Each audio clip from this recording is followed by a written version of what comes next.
Last weekend, a brand new movie came out starring Tom Brady and Rob Gronkowski playing themselves, and also starring Sally Field and Jane Fonda. According to the website, the movie is described as the story of four best friends living life to the fullest when they take a wild trip to see their hero Tom Brady play in the 2017 Super Bowl.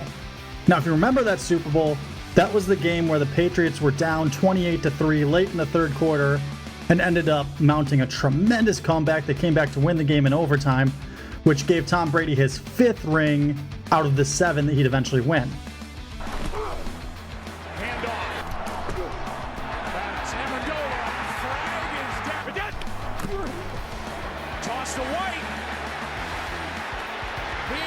Now, there's a lot of people that are not going to go see this movie because Tom Brady's in it. I think that's mostly being upset that he beat the crap out of your favorite team for the last 20 years. But there's also a lot of people that are not going to go see this movie because Jane Fonda's in it. I am one of those people. Many in the military community still have tremendous resentment towards Jane Fonda for her actions during the Vietnam War. In fact, to this day, she's still known as Hanoi Jane to many in the military community. Now, I'm about to dive into the full Hanoi Jane story for anybody who doesn't know it, but I do want to take the time to say that even though I choose to avoid any projects that are associated with Jane Fonda, I'm not judging other people who don't. Just because something offends me doesn't mean I expect it to offend you. Having said that, I do think it's important to spread this story. I think that most people my age don't actually know about Hanoi Jane. They actually don't know about it. It was well before any of us were even born. The only things that we really know Jane Fonda from is her Netflix TV show, Grace and Frankie. So just to be clear, I'm not angry with anyone who likes Jane Fonda. I don't avoid people who are Jane Fonda fans. I just simply choose not to support her, and here's why. So Jane Fonda, like many other celebrities, took part in the anti-war movement in America, opposing the United States' involvement in Vietnam. Being anti-war is not a bad thing. Peaceful protesting in the United States is not a bad thing. The part that offends many veterans is how Jane protested. In 1971, Fonda co-founded and participated in a tour called the Free the Army Tour, which was a play on the term Fuck the Army. The Free the Army Tour included a show that was sometimes as long as 3 hours, pushing an anti-war narrative in competition with Bob Hope's USO Tour. The Free the Army Tour was mostly performed outside of large US military bases. In 1972, Fonda's tour eventually took her to North Vietnam, where she appeared on 10 Vietnamese radio broadcasts, speaking out against US military involvement in Vietnam and condemning US military pilots for continuing to bomb targets as ordered. Fonda went on to pose for a photo in front of a Vietnamese anti-air gun used to shoot down US planes and kill US soldiers.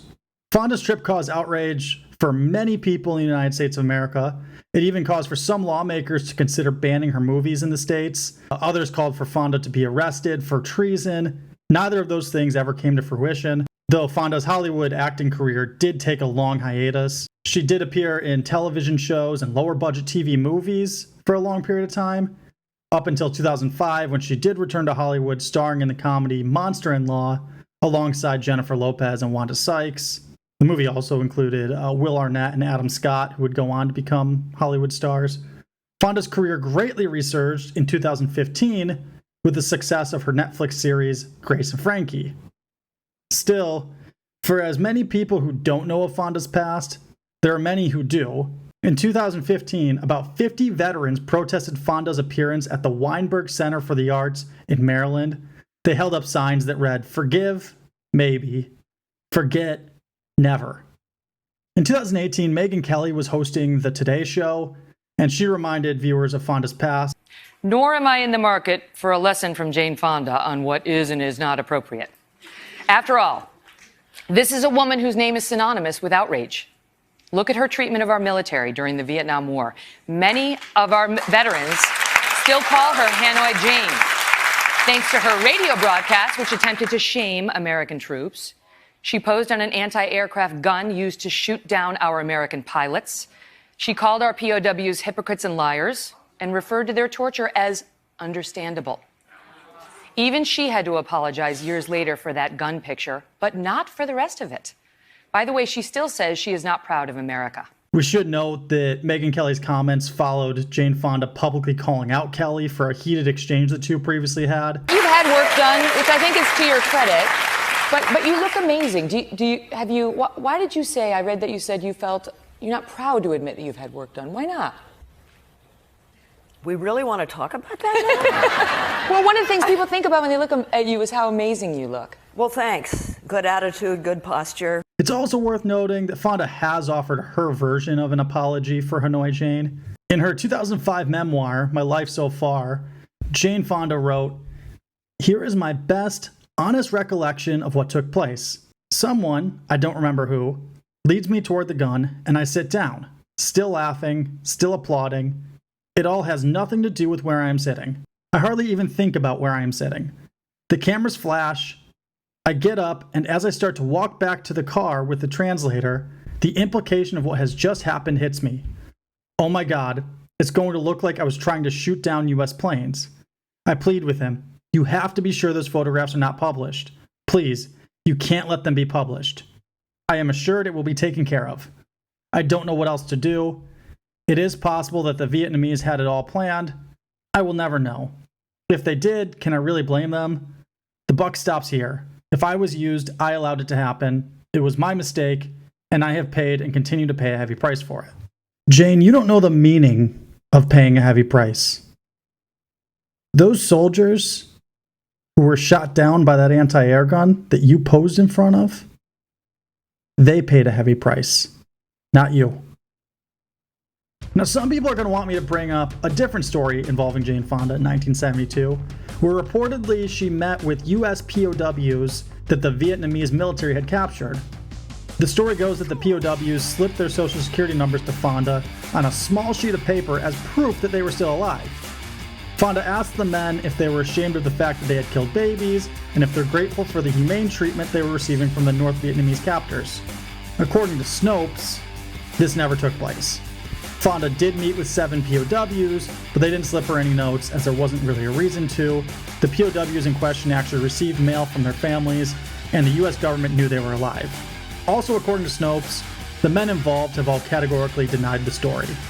So it's hard to specifically trace where this story came from, making it really hard to confirm whether it did or did not happen. So I bring it up as an honorable mention, but there's no proof. Once again, I'm not saying it did or did not happen. I'm just passing along that Snopes says it didn't happen. Having said that, I still detest Jane Fonda for posing in front of an anti-air gun used to shoot down US soldiers. The reality is that protesting the US government's decision to go to war is one thing. Protesting the soldiers following orders is another. Soldiers don't get to decide what wars they're participating in and which ones they'd rather sit out of. The government, led by the President of the United States, makes those types of decisions. When I was in basic combat training, I had a drill sergeant explain it to me like this. He said, "You're a button. When the US government needs to send someone to war, they push that button. And they keep pushing it until the job's done. And then some time goes by, and then they'll push it again." If you do decide to go see 80 for Brady this weekend, that's well within your rights. Not going to fault you. I do hope, though, at some point you consider the soldiers who were in Vietnam listening to a fellow American broadcast over the enemy's radio signals and tell them that they were wrong for being there from the position where many of their brothers in arms were shot down and killed.